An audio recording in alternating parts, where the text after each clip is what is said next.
The recruiting conversation. How to respond when a coach emails you back. Hi, everyone. It's Coach Keith Mondillo, a 30-year college basketball coach and director of athletics. Welcome to the final episode of our free YouTube series, Mastering the Recruiting Email Game. So far, we've covered why email still matters, what your first message should say, how to follow up like a pro. But today, we flip the script. What do you do when a college coach actually replies?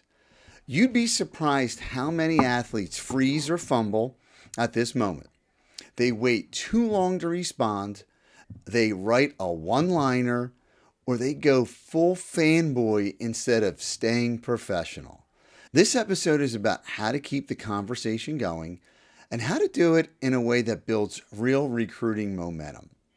But before we dive in, if you haven't already grabbed my free 10-step recruiting jumpstart guide, it's the perfect foundation to help your family avoid early mistakes and start the recruiting process strong. Just hit the link below and download it. It's free. It takes less than 60 seconds. Now, why this moment matters. Let me explain something from the coach's side. When we email you back, even if it's a short reply, it means one thing. You are on our radar screen. Now, that doesn't mean we're ready to make an offer. We could be watching 30 players at your position. It depends on the recruiting year and the recruiting needs that we have. But how do you respond?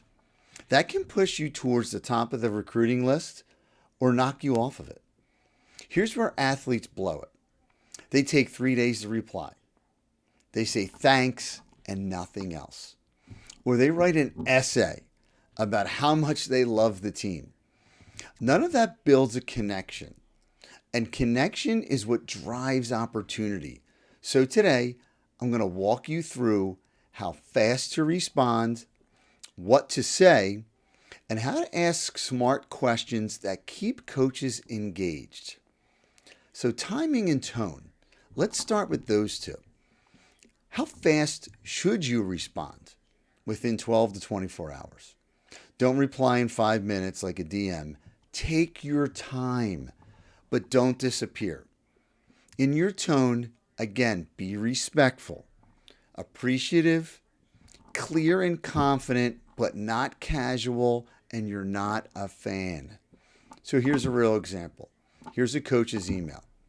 Hi, Marcus. Thank you for reaching out. I had a chance to watch your film and liked your ability to play through contact. We're still early in the process for 2026's, but we'll keep an eye on you this season. So now, what would a bad response from a student athlete be? How about, cool, thanks, coach. Let me know if you need anything else. So why does that fail? It fails on many levels. There's no follow-up. There's no update. And nothing to move the conversation forward. Now, here's a better response, if not a great response. Hi, coach. Thank you for taking the time to watch my film. I really appreciate the feedback and willing to keep working on finishing through contact. I'm currently averaging 14.7 points and 6 rebounds per game, and I'd love to keep you updated throughout the season. If you're attending any showcases or tournaments this winter, please let me know. I'd love the chance to play in front of you. Thanks again for the reply, coach. Hope to connect again soon. Best, Marcus King, class of 2026, and all the other necessary things in the signature.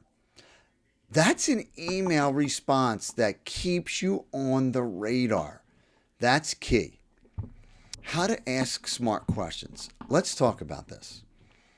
Asking the right question shows maturity. It shows you're focused on fit and growth. So here are 3 great questions to ask.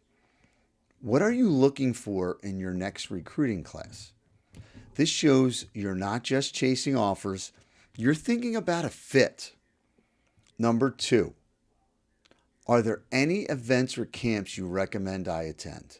This creates a chance to be seen in person and signals initiative. Number 3, is there anything I can improve to be a better fit in your program or for your program? This is pro level question. Coaches love hearing this. A pro tip would be ask just one question per email, not 5. So keep it short and keep it clear. Here's a good example. Coach, if you have time, I'd love to know what you typically look for in your recruits at my position. I want to make sure I'm developing in the right areas. How to keep the conversation going. So once you've replied, how do you stay in touch without being annoying? This is key. And here's my best advice. Number 1, send updates every 4 to 6 weeks. Share new stats, a new highlight video, any new academic milestones, and any big tournament performances. Keep it short, keep it structured, and keep it relevant. Number 2, celebrate their success. If a coach's team makes a playoff run, send a quick note. Coach, congratulations on a great season. It was awesome to watch your team compete. It's classy, it's thoughtful, and it's memorable. Number 3, ask about visit opportunities. Once you've built a rapport, you can ask that question. And here's an example. Coach, are you hosting any visit days this spring? I'd love the opportunity to learn more about the program in person. Every touch point adds weight. It tells the coach this athlete is serious, not just shopping around. What not to do? Now, let's get rapid fire on what not to do. And I'll put these up on the screen. Don't text unless invited. Don't call randomly. Don't write a 700-word essay. Don't disappear for months. And don't ask about scholarship questions too early. Remember, it's not about forcing the process. It's about building trust. Timing matters. Professionalism matters. Let the conversation grow organically. I can't emphasize that enough. All right. Before we wrap up, I want to kind of pull everything together. This wasn't just a series of tips. It's sort of a blueprint. And if your family applies it, you'll stop wondering how to get noticed and start making real progress in the recruiting journey. Let's go back through what we've learned across these 4 videos, and more importantly, what to do next. Video 1, why your emails matter more than your stats. We kicked off things by breaking down the number 1 recruiting tool that most athletes ignore, email. Why? Because coaches live in their inbox. That's where recruiting conversations start and where most athletes get filtered out. A key takeaway, if you're not emailing coaches right away, you're almost invisible. Video 2, the first email, what to say and what to avoid. We covered the first impression, what goes into your opening message, your subject line, who you are, why you're reaching out, your film, always your film, and what you want next. A key takeaway would be that first message either opens the door or closes it.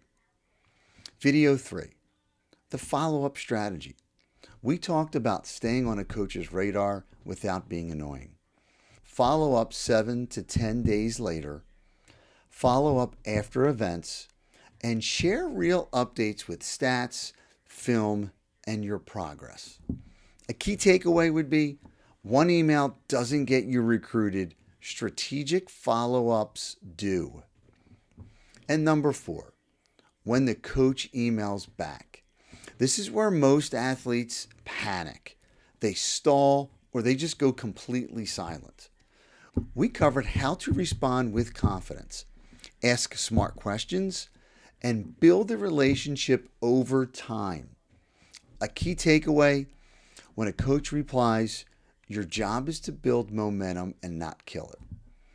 Now, let me give you 5 action steps that you can take this week to move your recruiting forward. These are the same steps I give to the athletes I work with privately. Number 1, send your first email to 5 targeted schools. Use the 5-sentence structure from video 2. Make each one personal, be clear, respectful, and coachable. Number 2, create a 90-second highlight video on YouTube. Link it in every email. I can't emphasize that enough. No video equals no evaluation. Keep it simple, sharp, and labeled clearly. Number 3, follow up with every coach you've emailed 7 to 10 days later. Just a short check-in with a stat, a clip, or a reminder of your interest. That's it. It's not pestering, it's persistence done right. Number 4, prepare one strong reply in advance, just in case they write back. They meaning us coaches. Don't get caught off guard. Have a thoughtful, professional draft ready to go so you can respond confidently. And then number 5, download the free 10-step recruiting jumpstart guide. Print it out. Put it in a binder. This is your roadmap. It's not fluff.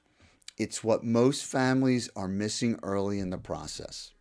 And look, I've coached college basketball for 30 years. I've seen thousands of emails, and I've recruited hundreds of athletes who weren't the best players in the gym, but they knew how to communicate. And that's what separated them. I can't emphasize that enough. This isn't about hype or hoping. This is about having a strategy, one email at a time. If this series helped you, share it. Share it with another family that's going through the same process and struggles that you are. And if you want to take the next step, grab the full athletic recruiting email playbook. Inside the email playbook, you'll find 39 email templates for every situation, a full 4-year communication plan, templates for parents, post-visit messages, coaches' replies, commitment letters, you name it, I've covered it. It took 30 years of coaching, thousands of recruits, and built a tool I wish every family had. So grab your copy now. It's at keithmondillo.com or click the link below. And before you go, I can't emphasize this enough. If you haven't done it yet, download the 10-Step Recruiting Jumpstart Guide. If this series helped you, drop a comment and share it with another athlete and family. And let me know where you are in your journey. I've got more coming soon. On how to evaluate a college roster, we're going to dive even deeper from my last video. And what to say on recruiting phone calls, and how to prepare for a campus visit. Those are just some of the ideas that we're going to cover in the next couple weeks. Once again, I'm Coach Keith Mondillo. Thank you for watching. Stay focused, stay professional, and keep working on your plan. Let's get you recruited now. Take care.